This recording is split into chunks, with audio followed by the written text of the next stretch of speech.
You're listening to Simple Roots Radio, episode number 163, and this is another episode of Monday Motivation. Welcome to Simple Roots Radio with Alexa Schirm. Alexa believes that simplicity in life is the key to achieving true and lasting health. And now your host, Alexa Schirm. Welcome back to this podcast. As always, my name's Alexa, and this is the place to get healthy, live happy, and find more joy. Today is another episode of Monday Motivation. I just want to say that these have been so much fun, and I've been getting some great reviews about just the little tips that you need to implement into your day to live happier and healthier and overall just have more joy. So these quick Monday Motivation episodes are designed exactly for that, to give you the encouragement that gives you the courage to go out and continue on in this journey, which it's exactly that. In the coming weeks, I actually want to dive in and share about my own journey and what I've been learning this summer to break down what I've learned is working and what isn't working, and just kind of give you some insight and encouragement that I think I've found to help you along. So stay tuned for that. But I do want you to know that it's all give or take. It's trial and error, and there's not just one thing that's going to be the end all be all for whatever it is you're trying to fix. Whether it's your anxiety or depression or your weight problems or the combination of all three of those or something completely different. There's not a one-size-fits-all approach, except for understanding and creating an awareness around how your body works. So we're going to dive a little bit more into that awareness today on this Monday Motivation podcast. But before we get there, I want to remind you to head on over to the show notes where you can get all the information on today's show, as well as all the podcasts that we've been going through in this anxiety series. So to find the show notes, head to simplerootswellness.com/163. While you're there, don't forget to download that Joy Experiment Guide, because that's going to help you walk through these mindset changes and these lifestyle changes that aren't just to create a more positive lifestyle, but to provide inside of that what it is you're seeking as well. Because I think that we're all longing for something, and I really want to help you get there in all aspects of life. And it's funny about this, right? It's funny about the mind is that once we can start transitioning our mind away from this negative mindset and anxiety and whatever you might suffer with, and we start walking into more of a positive direction, that creates a positive action that we need to really change. And we're going to dive into this as we continue on this summer. But for today, I have a quote that I want to share with you from Hannah. Now, you heard Hannah on the last episode, number 162. She was amazing. I could talk to her all day, and I hope to have her back on the show. But in her latest book, Come Matter Here, which if you haven't read it, it's a fantastic book. It will captivate you, and it'll be one of those books you can't put down. A great summer read. But in the book, she writes, anxiety will have a field day with whatever you feed it. Your anxiety is happy to feed on your love life, your relationships, your career, and your purpose in life. Your anxiety wants to be fed something substantial, something that matters most to you, so it can feel full and still hold a purpose in your brain.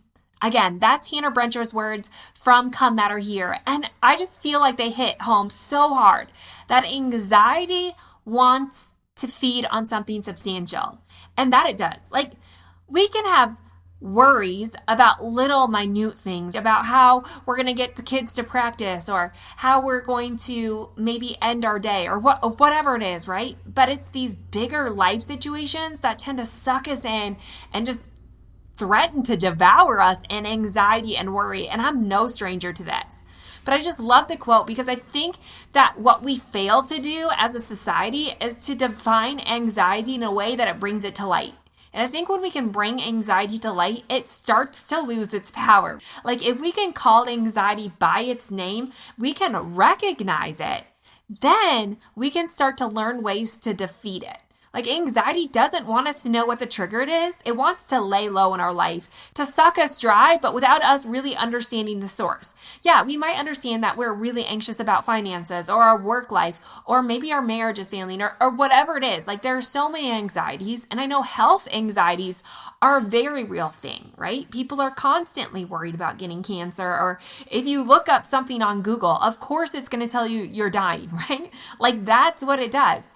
And we live in this world where our minds feast off negativity. And this isn't just because we're quote unquote negative people by nature. This is a survival mechanism of the body. And remember, our bodies were designed to survive. Now, unfortunately, our worries are much different than they used to be. But that doesn't mean anxiety has lessened. In fact, it almost makes it more difficult to overcome, because anxieties aren't just by being chased by a bear or lacking food or having to move again. These anxieties, these real worries now are stress related. They're little things that pile up. But the good news is it takes little things to undo them as well. And like I said, that awareness is a huge aspect to overcoming anxiety. So today, I want to give you encouragement that I don't want you just to stay stuck here, because that's what anxiety wants you to do. But I want you to do the bravest thing of all, and that's to call anxiety by its name. So whether you struggle deeply with anxiety or just makes an appearance once in a while in your mind, I think that none of us are strangers to it. And so today, I want you to be aware of your anxiety. I want you to dig into it. I want you to call it by name. What in your life are you allowing anxiety to feast on? And then ask yourself, should I be giving anxiety as much power as I am? I really believe that anxiety doesn't have to have a place in our lives. Yes, there are some people who are going to struggle more with it, but I think if we start recognizing that anxiety changes in the small everyday things, then we can start to bring light to it and it will lose its power. So again, how are you going to do this? One is you got to be aware of it. We have to bring it to light.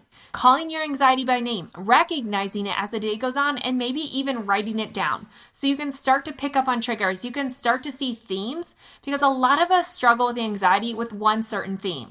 We've given anxiety room to feed on our relationships, or room to feed on our finances, or room to feed on our health, and therefore it's just going to feast on it. It's going to take off. So starting to see those themes and those triggers to where anxiety gets its food to really grow and to escalate out of control. And then the second thing is I want you to challenge that. I want you to ask, is this true? What is the worst case scenario? And really start to put the pieces together, to question anxiety and to feed it the truth. What is the reality behind the situation, and to live more there. And the third thing, like Hannah mentioned last week, is the relational component. Now, this is going to be a separate Monday motivation topic, but relational aspect of living is monumental. Like, it is life-changing to have deep, nourishing relationships. And I think in this world of Facebook and Instagram, we're so consumed by numbers that we forget that sometimes it's just fewer friends that are deeper, more intimate relationships that you can use to help guide you, to help ask them, is this reasonable or is this not? Can you help give me truth when I can't see it? Because that's the thing about anxiety and depression, is it limits your view of reality. It puts you into this tunnel vision, and it almost prevents you from seeing healthy, positive ways that you can get yourself out of it. But the more we're aware of that, and the more we are able to open up and share this, the broader our view of that is going to be, and we'll no longer have to be stuck in this debilitating place that anxiety can place us. So remember, as I always say, it's okay not to be okay, but it's not okay to stay that way. We must do something about it. Otherwise, it will continue to feast on it. And that's the scary thing about these habits and these places we get ourselves in, is that it can just continuously snowball. But I know you. You want to be better. You want to feel better, and you want to have deeper relationships. So just start doing the little everyday things, and that will make all the difference. Your homework today is to create a battle plan for anxiety. We kind of did this with Hannah, where she mentioned, what is one thing you can do in the next 5 minutes that is going to make you feel better, right? What is one positive action that you can do in the next 5 minutes? And you just keep doing that, one thing after another thing, until you can work yourself out of it. I think sometimes when we think battle plan, it's this big miraculous thing that's going to fix it all. But it's these slow little things that you can just continually putting one foot in front of the other until you can get yourself fully through that. So some things to include in your battle plan are, what are some things that make you feel good? What are some things that can reinstate the truth in your life? What are some things that can put a smile on your face? So it's the whole gamut of just reminding you of truth, but also providing a little extra joy and happiness to kind of help you release from that. So creating a battle plan. Over in the show notes, I'm going to share my anxiety battle plan with you. Again, I kind of mentioned it in episode number 162, and Hannah talked about this as well, that we have to be fierce warriors who are ready to defeat this. Otherwise, it is constantly going to have more power in our lives. And then next week, on the next Monday Motivation, I'm going to dive into this topic a little bit more about the positive action that we need to take. But for now, I want you to be aware of your anxiety. Where is it creeping up? What things is it grasping in your life and feeding off of? And I want you to start finding truth in that, whether it's through a friend or through books or resources or counseling or the Bible or prayer or fasting or whatever that is. Find truth in that and start to write it down. Because once you start seeing it and once you start repeating it, you will start to regain more power over your anxiety. And that is what we want. Okay, that's it for today's episode of Monday Motivation. Again, the quote of the day was from Hannah Brencher, and it says, "Anxiety will have a field day with whatever you feed it.